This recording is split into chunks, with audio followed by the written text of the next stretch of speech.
Chapter 4. Magkakaroon ulit tayo ng dinner with Fuentes family, kasama na ni Tyrone ang mga magulang niya. Pakiusap lang Zarina, huwag na huwag ka nang gagawa ng gulo sa dinner na yon. Pahabol pa na saad ni Natalia. Dumiretso naman na si Zarina sa kwarto niya. Ipinahinga niya na kaagad ang paa niya dahil hindi pwedeng pailay pa rin siya kapag nagpunta na rito ang mga magulang ni Tyrone. Lumipas pa ang mga araw, pinuntahan ni Natalie si Austin sa bahay nito. Ang nagbukas ng pintuan sa kanya ay ang ina ni Austin. Magandang araw po, Tita Olivia. Nandyan po ba si Austin? Tanong niya, napataas ang kilay ni Olivia. Anong kailangan mo sa kanya? Patuloy pa rin ba ang relasyon niyo? Kung hindi ka lang sana sumausaw sa relasyon nila ni Zarina, hindi sana masisira ang kasal nila. Napayuko si Natalie dahil sa hiyang nararamdaman niya. I'm sorry po, tita. Tinapos ko naman na po ang relasyon ko kay Austin. Gusto ko lang po sanang makausap siya. Hilaw na natawa si Olivia. Alam mo iha, sa totoo lang mas gusto kita kesa kay Zarina para sa anak ko. Kung una pa lang sana sinabi niyo na ang tungkol sa relasyon niyo baka naayos pa natin. Baka sakaling nakausap ko pa ang mommy mo na ikasal ka sa anak ko pero dahil nakahanap na siya ng lalaking ipapakasal sa iyo hindi ko na siya makumbinsi na ikaw na lang ang gawing bride ni Austin. Ikaw na lang ang tatanungin ko, do you want to marry my son? Napalunok si Natalie sa tanong sa kanya. Tiningnan niya sa mga mata si Olivia pero mabilis din siyang umiwas ng tingin. About that tita, hindi alam ni Natalie kung anong isasagot niya. Hindi naman malalim ang nararamdaman niya para kay Austin at hindi niya alam kung kaya niya bang pakasalan ito. Mom, stop, pagpipigil ni Austin nang dumating siya. Nakahinga ng maluwag si Natalie nang dumating si Austin dahil hindi niya talaga alam kung anong isasagot niya. Let's go, hindi ka na dapat nagpunta rito. Ani ni Austin sa kanya hinayla si Natalie. Isinakay niya ito sa sasakyan niya saka sila umalis. Ano bang ginagawa mo sa bahay? Ano bang gusto mong sabihin? Naiinis na wika ni Austin. Ayaw na siyang pakasalan ni Zarina at ngayon naman ay ayaw na rin ni Natalie na ituloy ang relasyon nila. Gusto ko lang naman na tanungin kung ano nang balita sa inyo ni Zarina.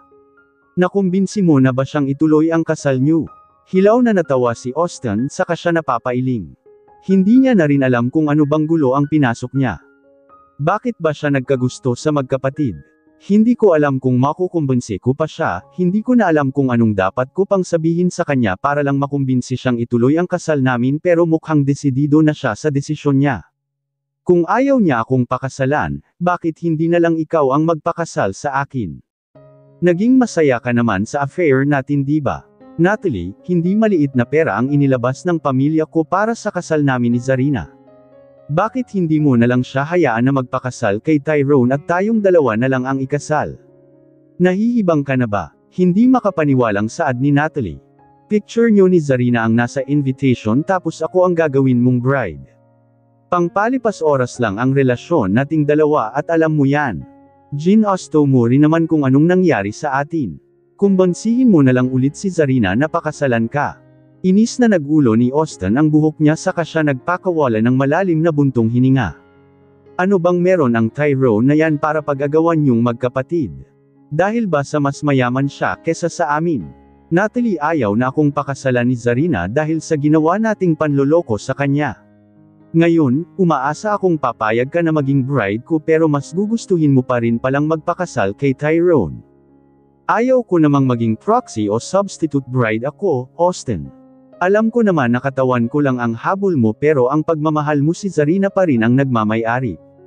Hindi ako magpapakasal sa iyo pero huwag kang mag-alala, gagawa ako ng paraan para gagapang siya pabalik sa iyo. Magkakaroon kami ulit ng family dinner kasama ang mga magulang ni Tyrone at sisiguraduhin kung kamumuhian nila si Zarina at kapag nangyari yun, wala nang ibang choice si Zarina kundi ang bumalik sa iyo. Kunot noong tiningnan ni Austin si Natalie. Anong binabalak mo? Tanong niya pero nginisyon lang siya ni Natalie. Ako na ang bahala sa bagay na yun pero subukan mo pa rin siyang kumbonsihin. Ani ni Natalie. Isinandal ni Austin ang ulo niya sa sandalan saka siya tumingin sa labas ng bintana. No-stress na siya dahil ayaw na siya ng bride niya, ayaw din siyang pakasalan ni Natalie. Ayaw niyang mapahiya ang pamilya niya lalo na at ilang araw na lang bago ang kasal sana nila ni Zarina. Dumating na ang araw ng dinner ng Jimenez at Fuentes family. Kanina pa palingalinga si Tyrone, hinahanap si Zarina dahil kanina pa sila dumating pero hanggang ngayon hindi pa rin niya nakikita si Zarina. Kinuha niya ang cellphone na nasa bulsa niya sa kanya tinawagan ng paulit-ulit si Zarina. Oras na hindi nagpakita si Zarina sa dinner nila, walang magagawa si Tyrone kundi ang pumayag sa gusto ng mga magulang niya. Napatikhim si Mateo, tahimik lang ang pamilya niya ganun din ang mga magulang ni Tyrone. Ngayong nandito na kayo, pwede na ba nating pag-usapan ang tungkol sa kasal ng mga bata? Pangbabasag ni Mateo sa katahimikan nila. Yun naman talaga ang ipinunta namin dito. Hindi naman rush ang kasal nila dahil ikakasal pa ang isa mong anak ngayong taon, right?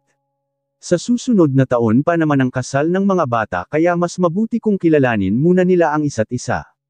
Ani naman ni Melanie. Akma pa sanang magsasalita si Melanie nang magsalita si Tyrone.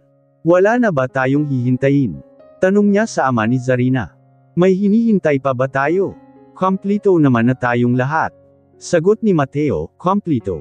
Mag-uusap ba tayo ng hindi kasama ang magiging bride ko? Si Zarina ang hinahanap ko, where is she? Seryosong saad. Mahigpit na hinawakan ni Natalie ang dulo ng dress niya. Pinaghandaan niya ang gabing ito tapos ibabasura lang siya ni Tyrone. Hindi na natin kailangan si Zarina rito. Hindi naman siya ang magiging bride mo kaya bakit siya pa ang hinahanap mo? Saad ni Natalia. Napatingin naman sila sa bakuna ng kusina nang dumating si Zarina at hinihingal pa. Nagngit-ngit ang mga ngipin ni Natalia nang makatakas si Zarina sa pagkakakulong nito sa kwarto niya. Nang makita ni Natalia si Raul ay sinenyasan niya na lang itong umalis. I'm sorry po, I'm late. Hindyang paumanhin na lang ni Zarina sa kanya tiningnan si Natalia na hindi na makatingin sa kanya na upo na si Zarina sa upuang katabi ni Natalie.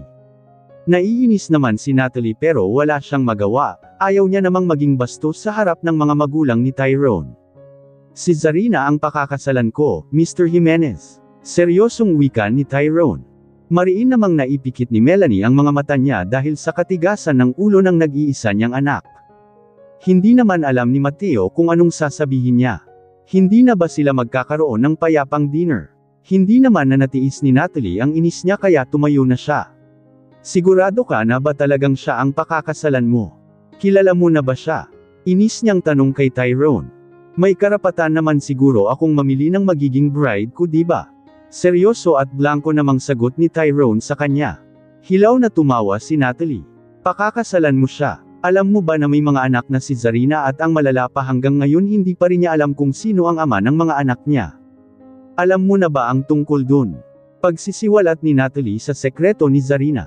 Mariing ipinikit ni Zarina ang mga mata niya at mahigpit na hinawakan ang kutsara, hindi niya akalain na gagamiting alas ni Natalie ang pagkakaroon niya ng mga anak. Nagtataka namang tiningnan ni Tyrone si Zarina, gusto niyang marinig ang sagot mula kay Zarina pero tahimik lang si Zarina. Gulat ka, hindi mo alam ang tungkol sa sekreto niya. Ganyan ba talaga ang gusto mong maging bride? I'm sure inilihim niya yon sa'yo dahil alam naman natin na hindi siya ang pipiliin mong bride kapag maaga mong nalaman na may kambal siyang anak. Dagdag pa ni Natalie. Hindi nakasagot si Tyrone, gusto niyang makausap si Zarina pero tahimik na si Zarina. Hindi pa man natatapos ang dinner nila, umalis na ang ina ni Tyrone dahil hindi siya makapaniwala na si Zarina ang gustong pakasalan ng kanyang anak. Isang malalim na buntong hininga ang pinakawalan ni Zarina habang nakatingin siya sa kawalan. Pagkatapos ng nangyari sa dinner hindi pa niya nakakausap si Tyrone. Naiintindihan niya naman kung outraged na si Tyrone sa usapan nila dahil valid naman ang reason nito. Sino bang tatanggap sa kanya gayong may kambal na siyang anak? Iniisip niya rin ang mga anak niya, 2 taon niya nang hindi nakikita at nakakasama ang mga ito nang dahil sa stepmom niya. Hawak ni Natalia ang mga anak ni Zarina para mahawakan ni Natalia sa leeg si Zarina pero kailangan niyang lumaban, ayaw niyang kontrolin na lang ni Natalia ang buhay niya habang buhay. Muling nagbuga ng hangin si Zarina bago siya naupo sa duyan. Blanko niya namang tiningnan si Natalie na hindi niya namalayan na nasa likod niya na pala ito kanina. Gusto niyang magpahangin sa hardin pero dumating ang masamang hangin. Natatakot ka na bang hindi ka napakakasalan ni Tyrone? Kung nakinig ka na lang sana kay mommy, kung inayos mo na lang sana ang relasyon mo kay Austin hindi mangyayari ang lahat ng to. Ngayon, kung aayawan ka na ni Tyrone, sa tingin mo ba tatanggapin ka pa ni Austin kapag bumalik ka sa kanya? Nakangising saad ni Natalie, tila ba nagdidiwang na ito. Sino bang nagsabi sa'yong babalik ako kay Austin? Pakasalan man ako ni Tyrone o hindi, hinding-hindi na ako babalik sa lalaking pinagsawaan mo. Napaismid na lang si Natalie pero wala na siyang pakialam kung babalik man si Zarina kay Austin o hindi dahil ang mahalaga lang sa kanya ay siya na ang pakakasalan ni Tyrone. Napakunot ng noo si Zarina nang makita niya si Tyrone na nasa likod ni Natalie. Nang mapansin naman ni Natalie ang tinitingnan ni Zarina ay tumingin siya sa likod niya at bahagya pa siyang nagulat nang makita niya si Tyrone. Tyrone, why are you here? Hindi mo sinabi sa akin na pupunta ka rito. Are you here ta? Akma sanang lalapitan ni Natalie si Tyrone nang lampasan siya ni Tyrone at dumiretso ito kay Zarina. What? Saan mo ba ako dadalhin? Kunot noong tanong ni Zarina nang hilain siya ni Tyrone. Tyrone, saan ba kayo pupunta? Nagpunta ka ba rito para kay Zarina at hindi para sa akin? Umaasa pa naman ako na hihingi ka ng sorry sa akin dahil sa ginawa mo. Naiinis na saad ni Natalie. Tumigil naman sa paglalakad si Tyrone, ganun din si Zarina pero hindi na nilingan ni Tyrone si Natalie. Wala naman akong dapat ikahingi ng sorry sa'yo. Tipid niyang sagot at tuluyang hinailas si Zarina. Tyrone, sigaw pa ni Natalie pero hindi na siya pinansin ni Tyrone. Inis na napapasipa sa mga damo si Natalie. Gusto niyang sipain ang halaman na nasa gilid niya pero hindi niya na itinuloy dahil matinik ito. Hinaila naman ni Tyrone si Zarina hanggang sa makarating sila sa sasakyan. Seryoso at salubong ang mga kilay ni Tyrone kaya kinakabahan si Zarina. Sigurado siyang galit na galit ito sa kanya dahil hindi niya sinabi ang tungkol sa mga anak niya. Saan ba tayo pupunta? Tanong ni Zarina pero hindi siya sinagot ni Tyrone kaya tumahimik na lang si Zarina. Pinatakbo na ni Tyrone ang sasakyan niya at habang nasa biyahe sila ay pareho silang tahimik. Tinitingnan paminsan-minsan ni Zarina si Tyrone pero seryoso lang itong nakatingin sa daanan nila. Napapaisip si Zarina kung outrest na ba si Tyrone sa usapan nila. Anong gagawin niya kapag ito nga ang gustong sabihin ni Tyrone sa kanya ngayon? Palihim na lang na napapabuntong hininga si Zarina. Nang huminto ang sasakyan nila ay napatingin si Zarina sa paligid nila. Hindi siya sigurado kung nasaan sila pero alam niyang park ang kinaroroonan nila. Bahagya pa siyang nagulat nang biglang buksan ni Tyrone ang pintuan sa kanya. Baba, maautoridad na saad ni Tyrone, hindi alam ni Zarina kung bakit bigla siyang natakot kay Tyrone. Para siyang batang bumaba ng sasakyan sa kanya tiningnan si Tyrone na nauuna ng maglakad. Bakit hindi pa lang niya sabihin kung anong gusto niyang sabihin? Napapairap na wika ni Zarina pero sinundan pa rin niya si Tyrone hanggang sa makarating sila malapit sa isang lawa. Nakatalikod sa kanya si Tyrone, ilang minuto pang nanag ang katahimikan sa pagitan nilang dalawa. Sa'yo ko gustong marinig ang sagot, totoo ba ang sinabi ng kapatid mo na may mga anak ka na? Kalmado pero seryosong tanong ni Tyrone. Humugot naman muna ng malalim na buntong hininga si Zarina bago niya sinagot si Tyrone. Hindi niya itatanggi ang mga anak niya. Oo, I'm sorry. Tipid niyang sagot. Napapahilot na lang sa sentido si Tyrone sa kanya inis na hinarap si Zarina. Bakit hindi mo sinabi sa akin? May diin niyang tanong. Lakas loob namang sinalubong ni Zarina ang mga tingin ni Tyrone sa kanya. For what? Contract marriage lang ang mamamagitan sa ating dalawa kaya bakit kailangan ko pang sabihin sa'yo ang tungkol sa mga anak ko? Kapag nakuha na natin ang mga gusto natin, maghihiwalay lang din naman tayo. Sagot ni Zarina, inis namang ginulo ni Tyrone ang buhok niya. Paano kita pagkakatiwalaan kung marami kang itinatago sa akin? Tandang padamdam panipik. Look, I'm sorry, I didn't mean ta. Hindi ko naman alam na sasabihin yun ni Natalie sa harap ng pamilya mo. Bakit ba naging problema ang tungkol sa mga anak ko? 2 taon ko na silang hindi nakikita dahil hawak sila ni Tita Natalia, sila ang ginagamit para mapasunod nila ako. Pagpapaliwanag ni Zarina. Napapabuntong hininga naman si Tyrone saka siya napahilamo sa mukha niya. Malaking problema talaga ang tungkol sa kanila. Anong status ng relasyon mo sa ama ng mga anak mo? Hindi kaagad nakasagot si Zarina. Hindi niya alam kung tatanggapin ba siya ni Tyrone kapag nalaman nito ang totoo kung paano siya nagkaroon ng anak. Paano kung pandirihan siya ni Tyrone? Zarina, answer me. May diing saad ni Tyrone. Ang ayaw niya ay pinagtataguan siya ng sekreto. Kasama ba talaga sa usapan natin na alamin mo rin ang tungkol sa personal kong buhay? Gusto ko lang makasiguro na hindi magiging hadlang sa mga plano natin ang ama ng mga anak mo. Hindi ko kilala, sagot kaagad ni Zarina na ikinakunot ng noo ni Tyrone. Hindi ko kilala ang ama ng mga anak ko dahil nabuo lang naman sila dahil sa isang ka-one night stand ko noon. Lasing na lasing ako at hindi ko na alam ang ginagawa ko. Hindi ko maalala kung paano ko nakilala yung lalaki, kung paano kami napunta sa isang kwarto at mangyari ang hindi dapat mangyari sa amin. Pero gusto ko lang linawin sa'yo na hindi ako katulad ng babaeng iniisip mo, nagpakalasing ako nun dahil hindi ko pa rin matanggap ang pagkamatay ng mommy ko at ang pag-uwi ni daddy sa kabit at anak niya sa bahay namin. Sa pilitang pagkwekwento ni Zarina, ayaw niya na sanang maalala ang nangyari sa nakaraan pero kailangan niyang linisin ang pangalan niya. Ilang taon na ang mga anak mo? Blanco pa ring tanong ni Tyrone. 4 years old, nangyari 5 years ago ang pakikipagtalik ko sa lalaking hindi ko kilala at ngayon 2 taon ko na silang hindi nakikita. Kung iniisip mo ring ibinigay ko kay Austin ang sarili ko, nagkakamali ka ng iniisip dahil hindi niya ako lalakoon kung nakukuha niya sa akin ang gusto niya. Hindi kita pipilitin kung magbabago ang isip mo, naiintindihan ko naman. Ano bang tingin mo sa akin? Taong hindi marunong tumyupad sa usapan. Masungit na saad ni Tyrone, frustrated pa rin dahil hindi sinabi ni Zarina sa kanya ang tungkol sa kambal niya. Nanag ang katahimikan sa pagitan nilang dalawa. Nang makita naman ni Zarina ang isang bench malapit sa kanila ay naupo siya dun habang nananatili naman si Tyrone sa kinatatayuan niya habang nakatingin siya sa lawan na nasa harapan nila. Muling nagpakawala ng malalim na buntong hininga si Zarina. Paano kung gamitin na naman sa kanya ni Natalia ang kambal niyang anak laban sa kanya para lang hindi siya magpakasal kay Tyrone? Napayuko na lang siya at pinagsalikop ang mga kamay niya. Tiningnan ni Tyrone si Zarina, nananatiling salubong pa rin ang mga kilay niya. Inaalala pa rin niya kung saan niya ba nakita si Zarina. Hindi niya alam kung bakit biglang pumasok sa isip ni Tyrone ang nangyari rin noon sa kanya 5 years ago, sa isang bar pero lasing na lasing din siya at halos wala na siyang maalala.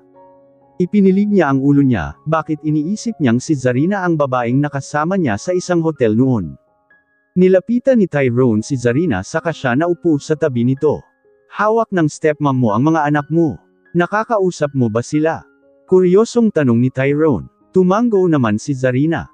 Nakakausap ko sila paminsan-minsan. Bakit pumayag kang ibigay sa stepmom mo ang mga anak mo? Sa pilitan niyang kinuha sa akin ang mga anak ko dahil habang hawak niya ang mga anak ko, hawak niya rin ako sa leeg. Pero malakas ang loob mo na kalabanan ang stepmom mo. Hindi ka ba natatakot na tuluyan niya nang ilalayo sa iyo ang mga anak mo or worse ay ipaampon sa ibang tao? Naikuyom ni Zarina ang mga kamao niya. Paano kung may pinaplano pala sa kanya ang stepmom niya? Ayaw ko nang maging anino ng pamilya ko. My stepmom doesn't allow me to work in the company pero sa tuwing kailangan ni Natalie ng proposal, business plan, report and many things about company, ako ang inuutusan nilang gumawa at lahat ng credit sa mga gawa ko na kay Natalie. Nilingan ni Tyrone si Zarina, hindi niya alam kung bakit naiinis siya na nagpapaalipin si Zarina sa stepmom nito at sa half-sister niya. Bakit hindi mo sabihin sa daddy mo ang ginagawa nila sa'yo? Hindi naman siguro tanga ang daddy mo para hayaan ang stepmom mo sa gusto niyang gawin sa'yo. You're still his daughter and you're the legal daughter, Zarina. Nilingan ni Zarina si Tyrone dahil bakas ang inis nito sa tinig niya. Nakikinig ka ba talaga o hindi? Sinabi ko na sa'yo na hawak nila ang mga anak ko diba and they are using my twins para makontrol ako. Kapag sinabi niyang hindi niya pakakainin ang mga anak ko, she means that. Napapailing na lang si Tyrone, akala niya ay mahirap na ang sitwasyon niyang kinokontrol din ang buhay niya pero mas malala pa pala ang sitwasyon ni Zarina. Matapos ang pag-uusap nila ay inihatid na siya ni Tyrone sa bahay nila. Papasok pa lang si Zarina sa sala nang makita niya na si Natalie na hindi na naman may pinta ang mukha. Lalampasan niya na lang sana ito nang makita niya rin ang stepmom niyang nakaupo sa sofa habang sumisimsim ng tsaa. Tapos ka na bang makipag-date kay Mr. Fuentes? Malamig na tanong ni Natalia saka siya tumayo at nilapitan si Zarina. Napaawang na lang ang labi ni Zarina nang sampilan siya ng stepmom niya. Masama niyang tiningnan ito pero nakataas lang ang kilay ni Natalia sa kanya. Hindi na ba talaga kita mapakiusapan ng maayos, Zarina? Gusto mo bang sapilitan at puwersahan na naman kita para lang sumunod ka? Tandang padamdam panipik. At anong gagawin mo? Gugatuman mo na naman ang mga anak ko at sasaktan. Sige, gawin mo. Ire-report ko na ang mga ginagawa mo dahil child abuse is a crime kung nakakalimutan mo. Lakas loob na sagot ni Zarina na ikinangisi lang ni Natalia. Matapang ka na niyan dahil ikaw ang pinili ni Tyrone na pakasalan. Sa tingin mo ba may magagawa ang mga Fuentes kapag inilayo ko na sayo ng tuluyan ang mga anak mo? Pag-isipan mong mabuti, Zarina, sabihin mo kay Tyrone na si Natalie ang pakasalan niya dahil kung hindi, mga anak mo ang magdudusa sa katigasan ng ulo mo. Pagbabanta ni Natalia, gustong sampilan ni Zarina ang stepmom niya pero pinipigilan niya ang sarili niya dahil natatakot siyang lalong magalit si Natalia at mga anak niya ang magdudusa. What is happening here again? Tanong ni Mateo nang maabyutan niya ang nangyayari sa loob ng bahay nila. Pinanlakihan ni Natalia ng mga mata si Zarina, winuwarningan ito na huwag siyang magsasalita. Nilinggan naman ni Zarina ang kanyang ama. Bakit hindi niyo tanungin ang magaling niyong kabit kung anong ginagawa niya sa mga anak ko? Kahit natawagin niyong bastardo ang mga anak ko, hindi niyo pa rin maitatanggi na mga apo niyo sila, Dad. Ani ni Zarina, nagngit-ngit ang mga ngipin ni Natalia.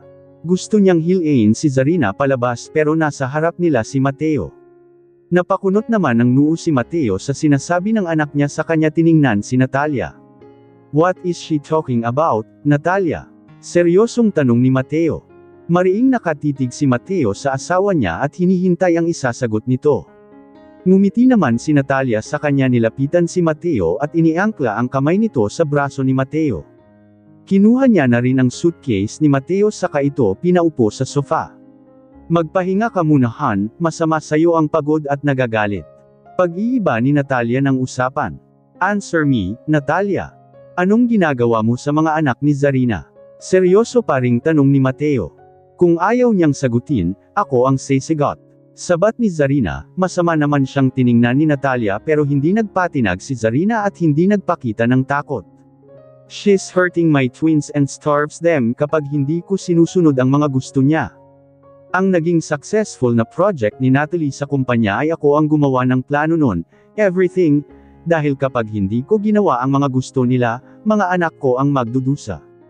Kapag may nangyari sa mga anak ko, ikaw ang sisisihin ko Daddy. Pamilya mo pa rin sila, mga apo mo pa rin sila, at kapag nagutom ang mga anak ko at nagkaroon na naman ng mga pasa sa katawan nila, idadamay kita kapag nag-report ako ng child abuse. Pagod na ako na gamitin ni Tita Natalia at ni Natalie. Minsan lang akong humiling, Dad, gusto kong siguraduhin mo ang kaligtasan ng mga anak ko. Wika niya, napatayo na si Mateo sa kinauupuan niya at hindi makapaniwalang tiningnan si Natalia at si Natalie. Ano ba ang hindi niya nalalaman sa pamilya niya? Natalia, is that true? Sinasaktan mo ba ang mga anak ni Zarina? Galit niya ng saad. Mabilis na umiling si Natalia at nag-isip ng idadahilan. That's not true. Alam mo naman nagkaroon ng depression ang anak mo diba? Nagkaroon siya ng mga hallucinations kaya hindi niya alam kung ano ang totoo at hindi. I'm sure, kasama lang yun sa hallucinations niya. Bakit ko naman sasaktan ang mga bata, oh really? Then explain the meaning of this. Ipinakita ni Zarina sa kanila ang picture na na-receive niya sa email. Picture yon ng kambal niya na may pasa sa braso at video na nagugutom na sila. Galit na hinawakan ni Mateo sa braso ang asawa niya. Sinasaktan mo ang mga bata, Natalia. Ano sa tingin mo ang ginagawa mo? Kung nagkakamali man si Zarina, huwag na huwag mong idadamay ang mga anak niya. Don't touch them again dahil ikaw ang sasaktan ko kapag nalaman kong sinasaktan at ginugutom mo ang mga apo ko. May diing saad ni Mateo na ikinatango ni Natalia. And you Natalie, bilang ni Mateo kay Natalie. Napalunok naman si Natalie at natatakot na salubungin ang tingin ng kanyang ama. Totoo ba na hindi ikaw ang gumawa ng plano sa huli mong project sa kumpanya? Ginagamit mo rin ba si Zarina para gawin ang mga trabaho mo sa kumpanya? Tanong niya, tiningnan ni Natalie ang kanyang ina at humihingi ito ng tulong para magpaliwanag sa kanyang ama. That's not all. Lahat ng mga reports, business plan at proposal na ipinapasa niya, ako ang gumawa ng lahat ng yon. Yung mga fine present niya sa mga client, ako ang gumagawa ng script para lang makuha niya ang deal. Wala rin naman akong magawa kundi ang sumunod dahil hawak nila ang mga anak ko pero ayaw ko nang magpaalipin pa sa kanila. Ngayong sinabi ko na sa inyo ang mga kahayupan na ginagawa ng asawa at anak mo sa akin at sa mga anak ko, wala akong kasiguraduhan sa kaligtasan ng mga anak ko. Umaasa akong sana ay masiguro niyong ligtas sila. Pagsisiwalat ni Zarina sa kanya tinalikuran ang mga ito. Natatakot at kinakabahan pa rin siya para sa mga anak niya pero umaasa siyang gagawa ng paraan ang kanyang ama para hindi galawin ni Natalia ang kambal niya. Answer me, Natalie. Rinig pa ni Zarina sa sigaw ng kanyang ama bago niya isinarado ang pintuan ng kwarto niya. Wala na siyang pakialam kung ano pa ang mapag-usapan nila sa ibaba. Gusto niya nang makabalik sa kumpanya at makapagtrabaho doon, handa na siyang bawiin ang kumpanya sa kamay ng stepmom niya. Lumipas ang mga araw, hindi lumalabas si Zarina sa kwarto niya at ilang araw na rin siyang nakatitig sa cellphone niya. Simula nang huli silang mag-usap ni Tyrone ay hindi na rin ito tumawag sa kanya. Nang may kumatok sa pintuan ng kwarto niya ay nilinggan niya ito. Hanggat hindi ito nagsasalita ay hindi niya bubuksan ang pintuan. Zarina, iha, si Yaya Beth to. Wika ng isang boses. Mabilis namang bumaba si Zarina sa kama niya at binuksan ang pintuan ng kwarto niya. Pwede ka nang lumabas, umalis na si Natalia at Natalie. Nakahanda na rin ang mga pagkain mo sa lamesa. Wika sa kanya. Napangiti naman si Zarina, si Yaya Beth ang pinakamatagal na nilang katulong at ito na lang ang kakampi niya sa loob ng bahay. Lumabas na siya ng kwarto niya saka siya dumiretso sa kusina para makakain. Kanina pa siya nagugutom pero hindi kaagad umalis ang mag-ina kaya tiniis na muna niya ang gutom niya. Si Raul po ba umalis din? Tanong niya habang naglalagay ng kanin sa pinggan niya. Siya ang driver ni Natalia kanina kaya malaya kang makakaalis ng bahay. Galit na galit ang daddy mo kagabi kay Natalie. Bakit daw po? Tanong niya habang may laman ang bibig niya. Naupo naman ang Yaya Beth niya sa kaharap ni Zarina na upuan. Ang alam ko ay may pinagawa ang daddy mo para sa kumpanya pero hindi nagawa ni Natalie. Kailan ka ba ulit magtatrabaho sa kumpanya niyo? Pinipigilan ka pa rin ba ng stepmom mo na bumalik sa kumpanya? Makakabalik na rin po ako, malapit na, sagot niya na ikinatuwa naman ni Yaya Beth. Nang matapos kumain si Zarina ay umalis na siya ng bahay. Pinuntahan niya ang nag-iisa niyang kaibigan. May problema ka ba? Tanong kaagad ni Hailey matapos niyang pagbuksan ng pintuan si Zarina. Tanging buntong hininga lang naman ni Zarina ang narinig niya. Naupo si Hailey sa sofa sa kanya tiningnan ng kaibigan niya na nakatulala na naman kahit nakara-rating lang nito. Ikinukulong ka na naman ba ng stepmom mo? Tanong ulit ni Hailey. Umiling lang naman si Zarberta saka siya tipid na ngumiti. Kinuha ni Zarina ang isang unan sa kanya iyon niyakap at itinaas ang mga paa niya. Pagkatapos mong i-cancel ang kasal niyo ni Austin, hindi ka na nagparamdam sa akin. Ngayon ka na lang ulit bumisita rito, ano ba talagang nangyari sa'yo? Nalilink ka rin kay Tyrone Fuentes, pwede mo bang ipaliwanag kung anong nangyayari? Austin cheated on me and Natalie is the another woman while Tyrone, he is Natalie's future husband but I asked him to marry me instead. Diretsong sagot ni Zarina, napaawang na lang ang labi ni Hailey sa gulat. Umayos pa siya ng upo bago siya muling nagsalita. Are you serious? Ipinahiya mo ang pamilya ni Austin dahil kinansel mo ang kasal niyo na dapat ay tapos na ngayon tapos inalok mo ng kasal si Tyrone Fuentes. You're unbelievable. Sa ginawa mo, ikukulong ka na naman ng stepmom mo sa atek, nababaliw ka na ba? Nag-aalalang wika ni Hailey pero tila ba wala nang pakialam ang kaibigan niya. Blanko lang ang mukha nito habang yakap-yakap ang unan. Pagod na akong magpaalipin sa kanila, Hailey. Gusto ko namang tumayo sa sarili kong mga paa. Paano ko maipaglalaban ang mga anak ko sa kanila kung ang sarili ko hindi ko magawang ipaglaban sa kanila? Kapag matagumpay kong nakuha sa kanila ang kumpanya, gusto ko na ring makasama ang mga anak ko. Ramdam na ramdam ni Hailey ang pagod sa boses ng kaibigan niya. Hindi niya naman ito masisisi kung pagod na siyang maging sunod son Yeren. Anong sinabi sa'yo ni Tyrone nang alukon mo siya ng kasal? Pumayag ba siya? Pero ginamit ni Natalie na alas ang mga anak ko. Hindi ako sigurado kung papayag pa rin ba si Tyrone na pakasalan ako. 3 araw niya na akong hindi kinakausap, hindi siya nagre-reply sa mga text ko at hindi rin siya sumasagot. Pagkatapos naming mag-usap tungkol sa mga anak ko wala na akong narinig mula sa kanya. Kunot noong tinitigan ni Hailey si Zarina. Matagal na silang magkaibigan pero hanggang ngayon hindi pa rin niya alam kung sino ba ang ama ng mga anak ni Zarina. Sino ba talaga ang ama ng kambal mo? Hindi mo rin ba ako kayang pagkatiwalaan kaya ayaw mong sabihin sa akin? Tanong ni Hailey, inilingan naman siya ni Zarina.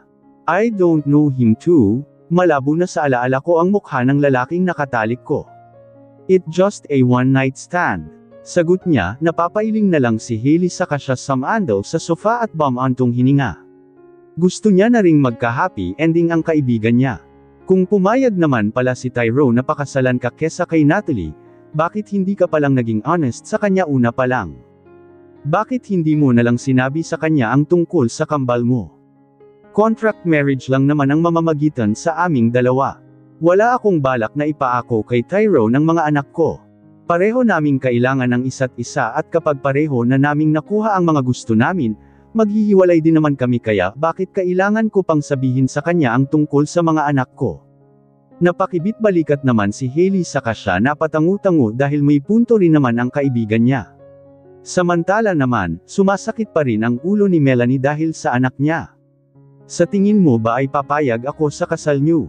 I will never give you my blessing, Tyrone. Galit niyang sigaw sa anak niya.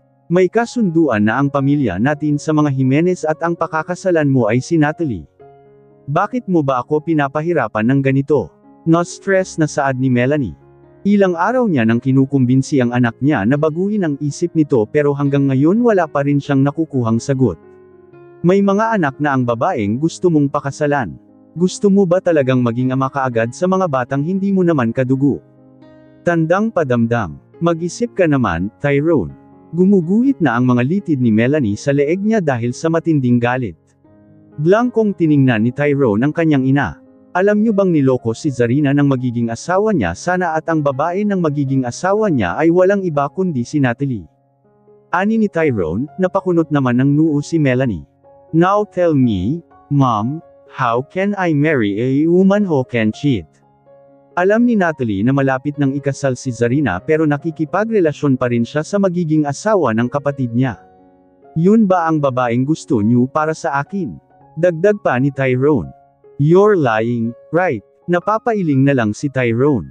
Si Natalie ang kailangan mong pakasalan dahil si Natalia ang may hawak ng kumpanya ng pamilya nila.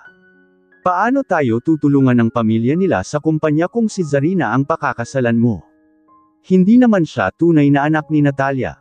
May diing saad ni Melanie.